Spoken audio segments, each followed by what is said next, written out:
So here you find biofilms on the root canal wall that you cannot touch with a conventional nickel titanium instrument. And root canal space is not straight. You can see the irregularities of the root canal walls like this. And you have an instrument with a, you cannot touch the instrument with a rotary instrument. That's why in this treatment, you have to focus on those small anatomical spaces. If you don't know any anatomies of the root canal, you cannot remove debris or necrotic plug tissues or infected gallbladder fillings. So this is how I remove biofilms. I prick up the hand instrument like a TFRK GPR, and I will scratch the root canal wall that you cannot touch with a rotary instrument. And usually you have biofilms in the apical 2 mm space. And I scratch like this using the prick up GPR.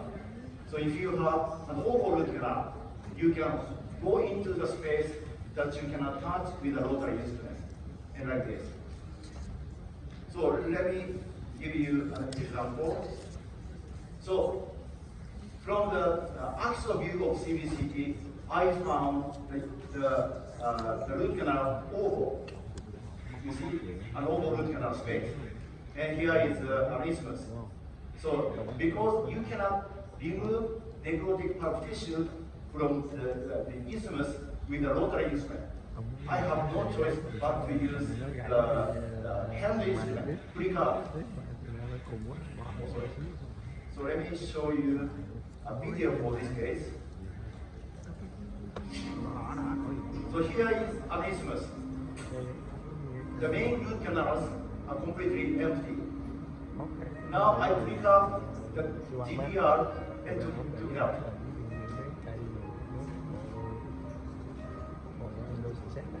Like this. So this is the necrotic pulp tissues from the isthmus. And this is another one. You see an oval root canal here. It doesn't look like a round root canal, but it looks like an oval root canal. So if you see an oval root canal, you have to be careful. There are some places that you find necrotic pulp tissues. So let me show you a video for this.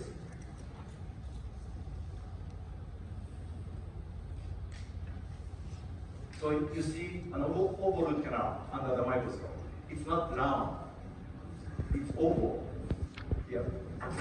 Then I see necrotic pulp tissues in a small space.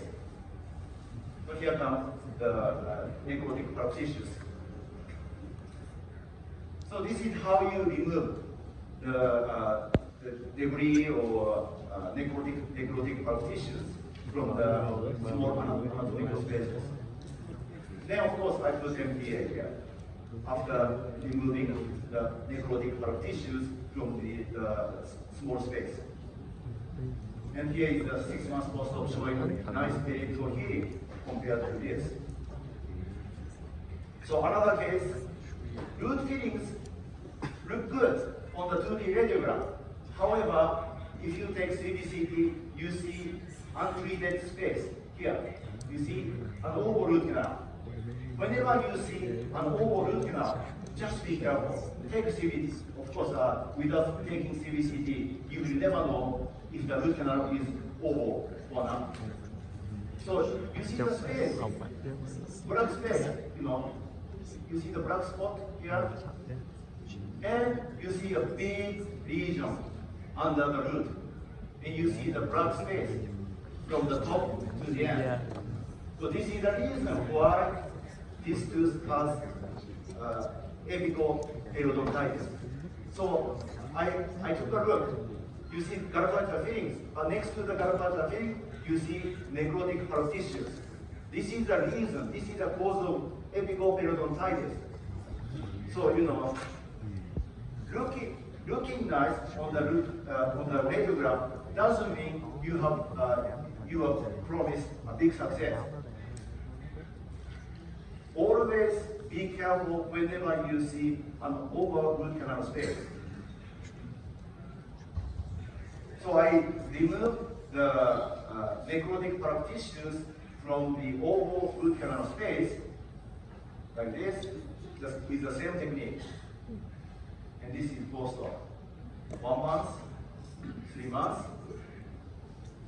So now I like to talk about irrigation technique, effective root canal irrigation technique. So there are two types of irrigation protocol: static irrigation and dynamic irrigation. What is static irrigation?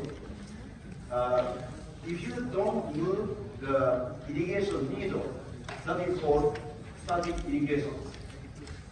So solution is delivered with a syringe at one point, and the efficacy of irrigation depends on the depth of penetration of irrigation needle.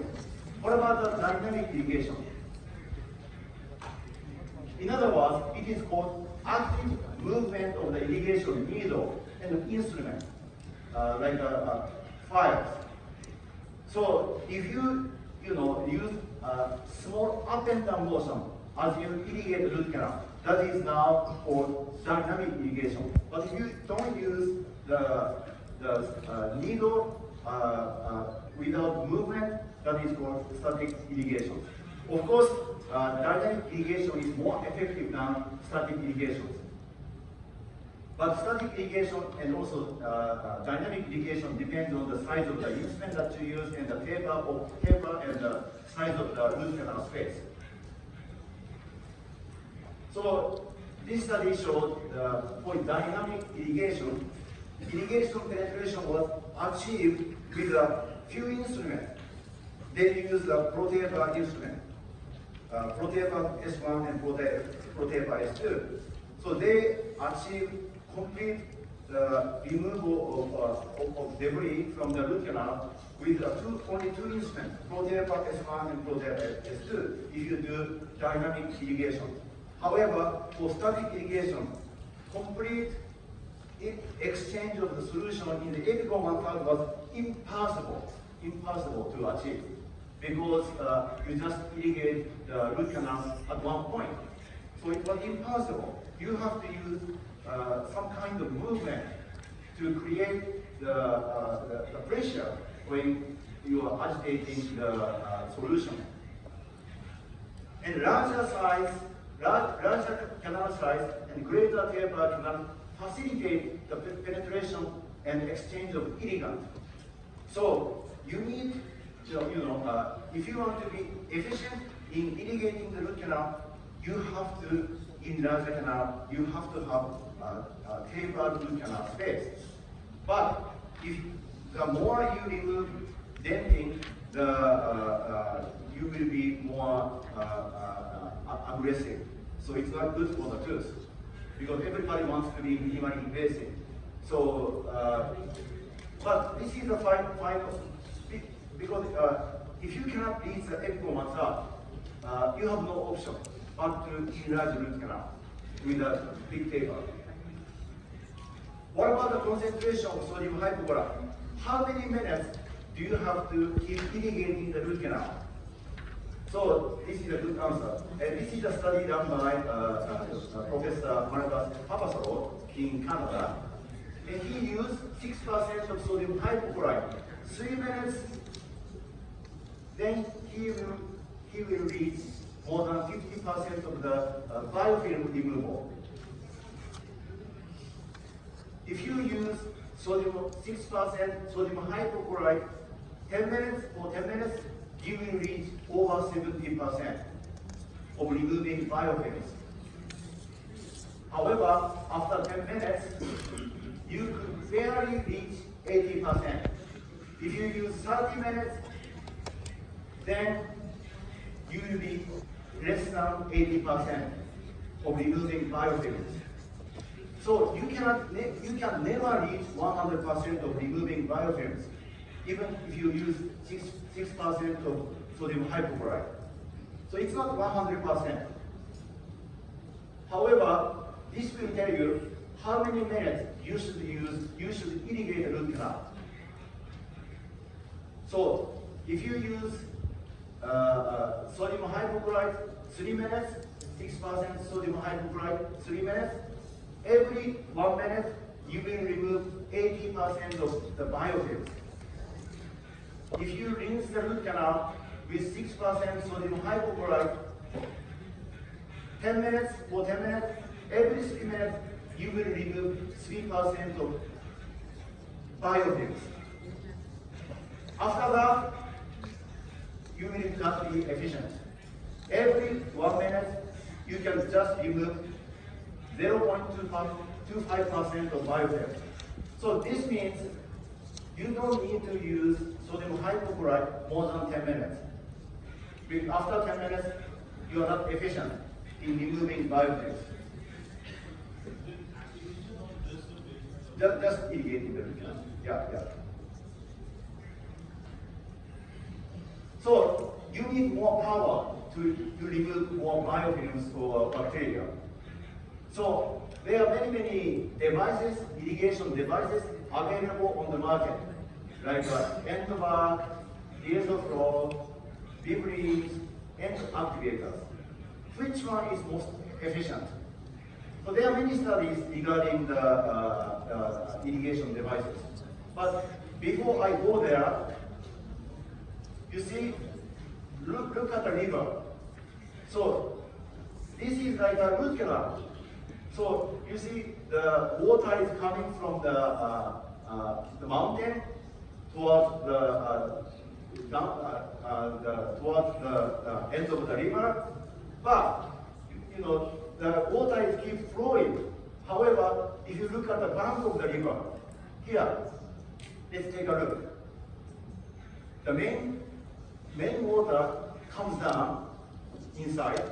However, if you look at the bank of the river, there's no flow. Look. Here, this is the river, and this is the bank of the river. Let me show you a video for this. Look, there's no flow. Look, there's no flow. This is the root canal wall. You see the main root canal is okay, but we don't care about the main root canal. We care about the root canal walls where you have lots of bacteria, lots of biofilms. Right? You agree? So irrigating the root canal will not remove the biofilms on the root canal wall. So this is a big problem. So that's why you have to know the mechanism of irrigating the root canal. So this is again a study from Professor Habasaro in Canada. If you use the syringe with the side vent like this, you see the flow on the same side of the vent here, but there's no flow behind the vent here. There's no flow, so it's not effective. If you have biofilm on this side, it is okay to remove biofilms on this side, but it's not okay to remove biofilms on this side, on the back of the vent. So here is a normal irrigation needle. If you irrigate the root canal, you cannot irrigate the root canal space apical to the needle. You see, the red solution is still there in the apical one part. However, if you use negative pressure, like this, even the needle is short, you can remove red solution from the apical one part, like this. So you need to think about dynamics of irrigation.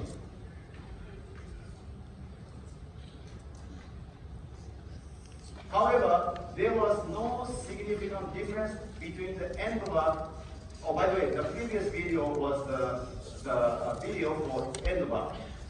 There was no significant difference between the end bump and irrigation needle group in antimicrobial efficacy.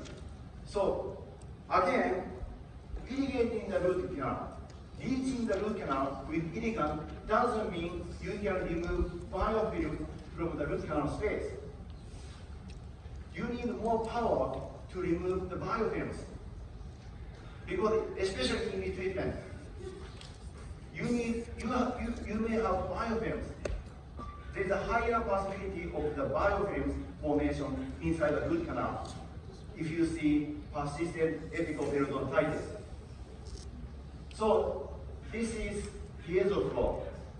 This is much better because piezo flow provides more power to remove, to mechanically remove biofilms from the root canal wall or small spaces, small anatomical spaces.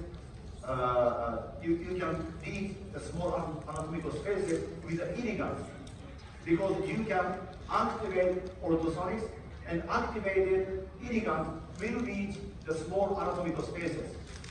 For example, you need to enlarge the canal a little bit, not too much, and because as I told you, if you use dynamic irrigation protocol, you can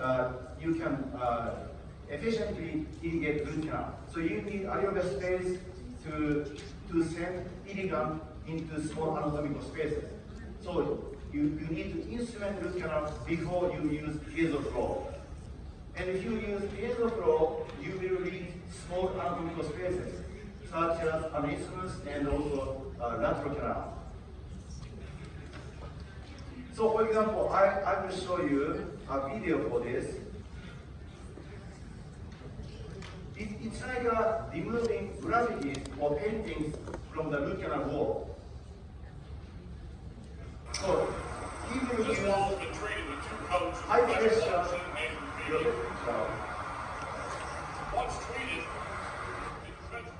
he's going to remove the painting from the wall with a high pressure water. So if you have high pressure water, you can remove the painting.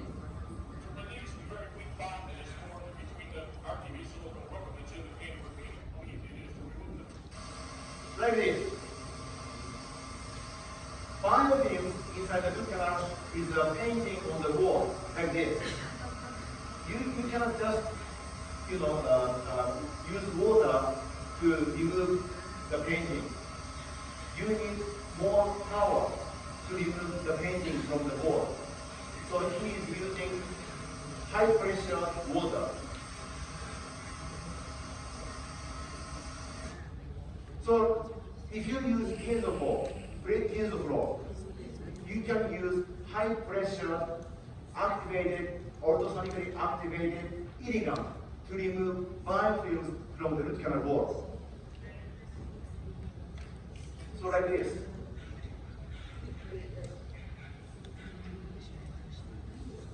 So this is, as you can see, high pressure water.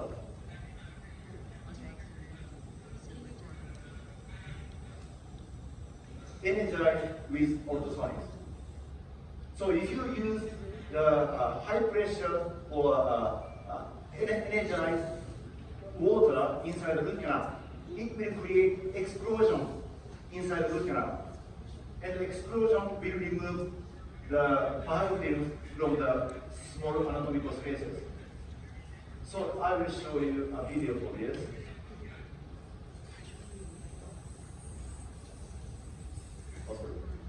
This one first. So this is actually calcium hydroxide stained with the Carius detector dye. So I'm using the normal irrigation needle. Of course, you cannot reach the lateral canal. You cannot reach the apical 1/3 with a 27 gauge needle. Like this. Right? I clean the main root canal with an irrigation needle. But beyond the irrigation needle, you cannot remove calcium hydroxide. However, if you use piezo probe, you see the calcium hydroxide in the lateral canal and the main canal.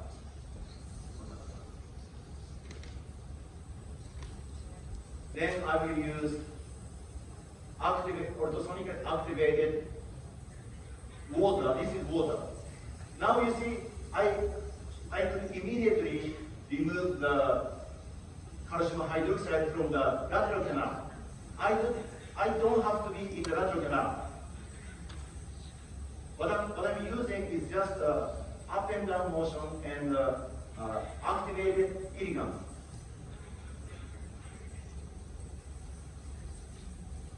Then you can reach everywhere. You don't have to be there. You can just use high pressure water. So it's completely gone. And many studies supporting this. Significantly better irrigant delivery into lateral canals with piezo probe. Significantly better isthmus debridement with piezo probe than manual irrigation. So it's better to use this technique to get irrigant into small anatomical spaces that you cannot meet with a conventional nickel-titanium instrument. Besides that, and this is a study from Professor Marcus Haberfalo, if you use piezo probe, you can reach 10 millimeter equal to the irrigation tip. So you don't have to be here. So let me try this again. So you see the purple ink in every side. You don't have to be here. You can be 10 millimeter away from the space that you want to reach. And also, of course, it's not 100%. Piezo probe removes 80% of the cases. Actually, you can remove 80% of the biofilms. It's not 100%. But if you use just the needle, the conventional needle, you can remove only 20% of the bacteria from the root canal. So 1 minute piezo probe irrigation was 7 times more likely to yield a negative culture. What about other techniques? Efficacy of sonically, orthosonically, and laser-activated irrigation in removing a biofilm mimicking hydrogels from the isthmus in a root canal model was evaluated. And the conclusion was biofilm removal was highest in LVM laser group, 90%. But it's not 100%. You have to know this. It's not, nothing can be reached 100%. But it was significantly higher than that with orthosonic activated irrigation, endo-activator, and irrigation needles. The effect of RV laser was also not dependent on deep intracanal tip placement. So this is the same. If you use dynamic irrigation, not just static irrigation with orthosonics, because this orthosonic is static irrigation. You just, there's no exchange of irrigant. You just activate orthosonics in the root canal space. That's it. It's a static irrigation. You need to use dynamic irrigation. That's why I prefer piezo probe. That is a dynamic irrigation system. And this